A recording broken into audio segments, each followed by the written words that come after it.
ورحمة الله وبركاته. الحمد لله الحمد لله كفى وسلام على عباده الذين اصطفى. أما بعد فأعوذ بالله من الشيطان الرجيم. بسم الله الرحمن الرحيم.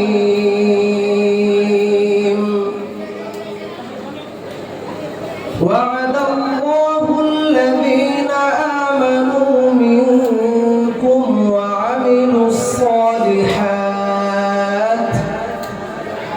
ليستخلفنهم في الأرض كما استخلف الذين من قبلهم وليمكنن لهم دينهم الذي ارتضى لهم وليبدلنهم من بعد خوفهم أمنا يعبدونني لا يشركون بي شيئا ومن كفر بعد ذلك فأولئك هم الفاسقون.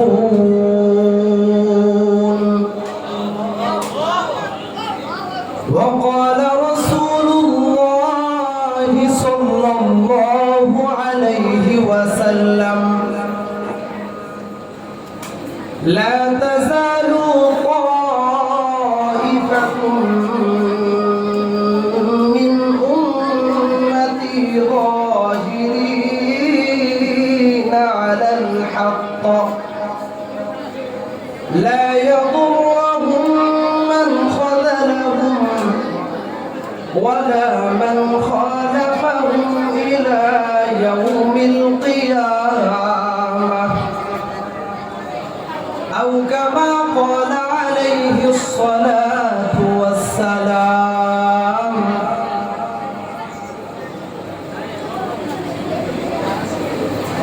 পবিত্র সিরাতুন নবী সাল্লাল্লাহু আলাইহি ওয়াসাল্লাম উপলক্ষে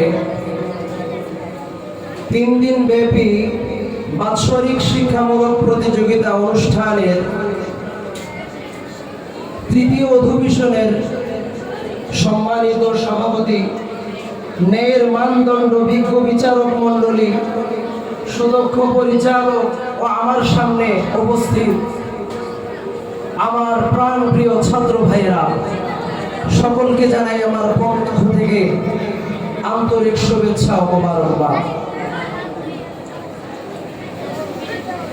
আল্লাহ তাআলা পবিত্র কালামের সূরা নূরের 55 নম্বর আয়াতে ইরশাদ করেন: ওয়া'দাল্লাহুল্লাযীনা আমানু মিনকুম ওয়া আমিলুস সালিহাত।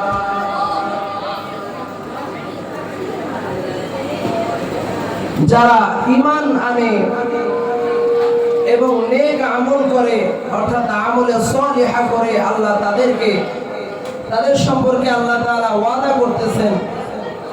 ওয়াদা করেছেন লা ইস্তাখলিফান্নাহুম ফিল আরদ। অবশ্যই তাদেরকে আল্লাহ তাআলা জমিনের রাজত্ব দান করবেন।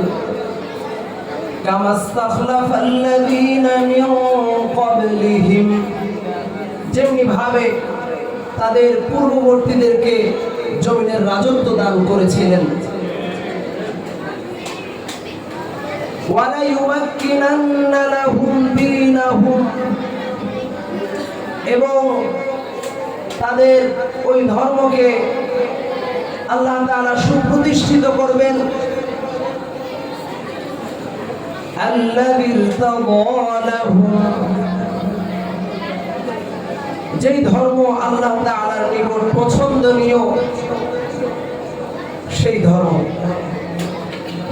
لَنُبَدِّلَنَّهُم مِّن بَعْدِ خَوْفِهِمْ أَمْنًا। তাদের যে অন্তরে ভয় ভীতি ছিল, সেই ভয় ভীতিকে আল্লাহ তাআলা নিরাপত্তায় পরিবর্তন করে দিবেন। তবে শর্ত হচ্ছে ইয়াবুদুনানি লা ইউশরিকুনা বি শাইআ, তারা আমার ইবাদত করবে কিন্তু আমার সাথে কাউকে শরীক করবে না। ওয়া মান কাফারা বা'দা যালিকা, আর যারা কুফরি করবে ফাউলাইকা হুমুল ফাসিকুন, তারা হচ্ছে ফাসিক। তো এই আয়াতে কারিমার একটি শানে নুজুল আছে, আমি তাফসীর ইবনে কাসিরের মধ্যে পড়েছি। সেই শানে নুজুলটি হচ্ছে মক্কা থেকে যখন নবী করিম সাল্লাল্লাহু আলাইহি ওয়াসাল্লাম সহ তার সাহাবীগণ মদিনার দিকে প্রথম হিজরত করেন। তো হিজরত করার পর মক্কার কাফেররা মদিনার ইহুদি অর্থাৎ আউস খাজরাজ গোত্রের ইহুদিদের সাথে একটা সন্ধি চুক্তি করে যে তারা মুসলমানদের সাথে যুদ্ধ করবে। তো তারা সব সময় মুসলমানদেরকে যুদ্ধ করার ষড়যন্ত্র চালাতে ছিল। তো যখন তাদের সাথে এইরকম অত্যাচারের পরিকল্পনা করলো, তখন সাহাবীগণ ঠিকভাবে ঘুমাতে পারতো না, সর্বদা তারা অস্ত্র সজ্জিত হয়ে থাকতো। তো এই অস্ত্র সজ্জিত অবস্থায় থাকাকালীন এক সাহাবী নবী করিম সাল্লাল্লাহু আলাইহি ওয়াসাল্লামকে বলতেছেন যে, হে আল্লাহর রাসূল, আমরা কি সর্বদা এরকম অস্ত্র সজ্জিত হয়ে থাকবো, নাকি আমরা কোনো সময় সাধারণ মানুষের মতো চলাফেরা করতে পারবো, সাধারণভাবে বসবাস করতে পারবো? তখন নবী করিম সাল্লাল্লাহু আলাইহি ওয়াসাল্লাম সুন্দরভাবে উত্তর দিলেন, অনেক সাবলীল ভাষায়। তিনি বললেন যে, হে সাহাবীগণ, তোমরা শোনো, আর কিছুদিন অপেক্ষা করো, সামনে তোমাদের সামনে এমন শান্তি বিরাজ করবে যে তোমরা সশস্ত্র অবস্থায়, অস্ত্রহীন অবস্থায় তোমরা সুন্দরভাবে জীবনযাপন করবে, সাধারণ মানুষের মতো, তোমাদের কোনো কষ্ট হবে না। তো এই অবস্থার পরিপ্রেক্ষিতে আল্লাহ তাআলা এই আয়াত নাযিল করেন। তো এই আয়াতটা হচ্ছে ওয়াদাল্লাহুল্লাযীনা আমানু মিনকুম ওয়া আমিলুস সালিহাত। তো আল্লাহ তাআলা ওই বান্দাদের জন্য আল্লাহ তাআলা ওয়াদা করেছেন যে এখানে দুইটা শর্ত দিয়েছেন আল্লাহ তাআলা, যদি এই দুইটা শর্ত যদি যে মুসলমান মানতে পারবে তাদেরকে আল্লাহ তাআলা তিনটা পুরস্কার দিবেন। তো প্রথমটা হচ্ছে যে, প্রথম শর্ত হচ্ছে যে আমাদেরকে নেক আমল করতে হবে। এখানে সাহাবী উদ্দেশ্য, কিন্তু ওই সময় সাহাবী উদ্দেশ্য ছিল, কিন্তু আমি এখন আমভাবে আলোচনা করার চেষ্টা করতেছি তাদের পূর্বের এবং আমাদের। কারণ একটা আয়াত নাযিল হওয়ায় শুধু যখন সাহাবীদের জন্য এই আয়াতটা নাযিল করা হয়েছে, ঠিক আছে, কিন্তু বর্তমান যুগে বা যতদিন কিয়ামত নাযিল হয় নাই ততদিন পর্যন্ত আয়াতের মেজদাক প্রত্যেকটা মানুষই হবে। তো এখানে ওই হিসাবে আমি বলতেছি যারা ঈমান আনবে, ঈমানের পরিচয় হচ্ছে তিনটি জিনিসের উপর ঈমান হয়। সেটা হলো, প্রথমটি হচ্ছে ইকরার বিল লিসান, অর্থাৎ জবানের মধ্যে বিশ্বাস করা, জবান দ্বারা বলা, মুখের মাধ্যমে উচ্চারণ করা। তাসদীক বিল জানান, দ্বিতীয়টি হচ্ছে অর্থাৎ অন্তর দ্বারা বিশ্বাস করা। তৃতীয়টি হচ্ছে আমাল বিল আরকান, অর্থাৎ আমলে পরিণত করা।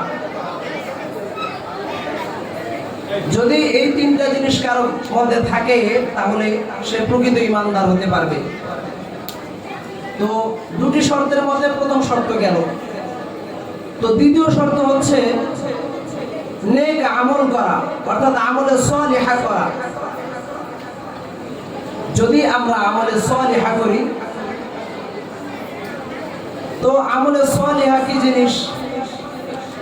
আমলে সালিহা হচ্ছে নামাজ, রোজা, হজ, যাকাত, জিহাদ ফি সাবিলিল্লাহ ইত্যাদি।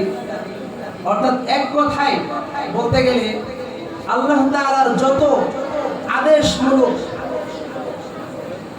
কালাম আছে সেই আদেশগুলোকে মানা এবং যত নিষেধাজ্ঞা আছে সেই নিষেধাজ্ঞা থেকে আমাদেরকে নিষেধাজ্ঞা বর্জন করা। যদি আমরা এই দুইটা জিনিস করতে পারি তাহলে আল্লাহ তাআলা আমাদেরকে তিনটি পুরস্কার দিবেন। এক নাম্বার পুরস্কার হচ্ছে আমাদেরকে জমিনের রাজত্ব দান করবেন, যেমনি ভাবে তাদের পূর্ববর্তীদেরকে দান করেছিলেন।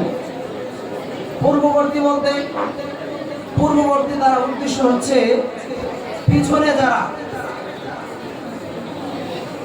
আমলে সালিহা করেছিল এবং ঈমান এনেছিল, যারা ঈমানদার ছিল, এই দুইটা গুণ যাদের ভিতরে ছিল, তারা এইভাবে তারা জমিনের রাজত্ব পাবে যেভাবে তাদের পূর্ববর্তীরা পেয়েছিল। তো দ্বিতীয়ত হচ্ছে ওয়ালা ইউমাক্কিনান্না লাহুম দীনাহুম, তাদের ধর্মকে সুপ্রতিষ্ঠিত করবেন, অর্থাৎ তাদের ধর্মটা ইস্তেকামাতের সাথে থাকবে, ধারাবাহিকভাবে চলবে। ইস্তেকামাত মানে আল্লাহ তাআলা প্রতিষ্ঠিত রাখবেন এই ধর্মটাকে। তৃতীয় নাম্বার আল্লাহ তাআলার ওয়াদা হচ্ছে যে এই যে কাফেরদের বিরুদ্ধে যে একটা ভয় ভীতি ছিল, বা বর্তমান আমরা সমাজে শান্তি খুঁজে পাচ্ছি না, সবাই ভাবছি যে কিভাবে আমাদের সমাজে, আমাদের দেশে কেন ইসলামী কায়েমাত, ইসলামী হুকুমাত চালু হয় না, কি জন্য আল্লাহ তাআলার কোরআনের বিধান অনুযায়ী রাষ্ট্র পরিচালনা হয় না। এই না হওয়ার পিছনে কারণ হলো যে আমরা ঠিক মতো আমল করি না, আমরা প্রকৃত মুমিন হতে পারি নাই এবং আমরা সঠিকভাবে আমলে সালিহা করতে পারি নাই। যদি আমরা এই দুইটা জিনিস করতে পারি, অবশ্যই আল্লাহ তাআলা আমাদেরকে এই তিনটা জিনিস দান করবেন। তো আমি এখন সংক্ষেপে জিনিস বলবো, মানে আমার কথার যে সারাংশ, সবাই বোঝার চেষ্টা করবেন। কথা না বুঝলে আবার আমার প্রশ্ন করবেন, ঠিক আছে ভাই? তো দুইটা শর্ত, একটা হলো আমাদের কি করতে হবে? ঈমান আনতে হবে। কি করতে হবে? অর্থাৎ আমাদেরকে প্রকৃত মুমিন হতে হবে। কি হতে হবে? আমাদের প্রকৃত মুমিন হতে হবে। আর দ্বিতীয় নাম্বার হচ্ছে আমাদেরকে আমলে সালিহা করতে হবে, অর্থাৎ আল্লাহ তাআলার আদেশগুলো যেগুলো আমাদেরকে করতে বলা হয়েছে, যেগুলো আদেশ করেছেন যেগুলো করতে হবে সেগুলো পালন করা, আর যেগুলো বর্জন করতে বলেছেন সেগুলো বর্জন করা। ঠিক আছে তো ভাই? তাহলে আল্লাহ তাআলা আমাদেরকে তিনটা পুরস্কার দিবেন। প্রথম পুরস্কার, আমাদেরকে খেলাফত দান করবেন। কি দান করবেন আমাদেরকে? খেলাফত। এক নাম্বার কি দান করবেন? ভাই আমার সাথে বলতে হবে, নাহলে তো আমি ওয়াজ করে কি হইল? আপনারা যদি কিছু না বোঝেন, কথা বুঝতে হবে। কথা কি বুঝতে পারছেন আমার? প্রথম নাম্বার হচ্ছে আল্লাহ তাআলা কি দিবেন? খেলাফত দান করবেন। দ্বিতীয় নাম্বার হচ্ছে আল্লাহ তাআলা আমাদের ধর্মকে সুপ্রতিষ্ঠিত করবেন। তৃতীয় নাম্বার হচ্ছে আমাদের ভয় ভীতি দূর করে দিবেন, যে আমরা ভয়ের মধ্যে থাকি। যত দুঃশাসন আমাদের দেশে আসে তখন আমরা ভয়ের মধ্যে থাকি, এই ভয় আমাদের মধ্যে থাকবো না। কিন্তু এখানে আরেকটা শর্ত আছে, যে আল্লাহ তাআলার ইবাদত করতে হবে, আল্লাহ তাআলার সাথে কাউকে শরীক করা যাবে না। তো আল্লাহ তাআলা যে কথাগুলো বললাম, সর্বপ্রথম আমাকে এবং আমাদের সকলকে আমল করার মতো তৌফিক দান করুন। আমিন। ওয়া আখিরু দাওয়ানা আলহামদুলিল্লাহি রাব্বিল আলামিন।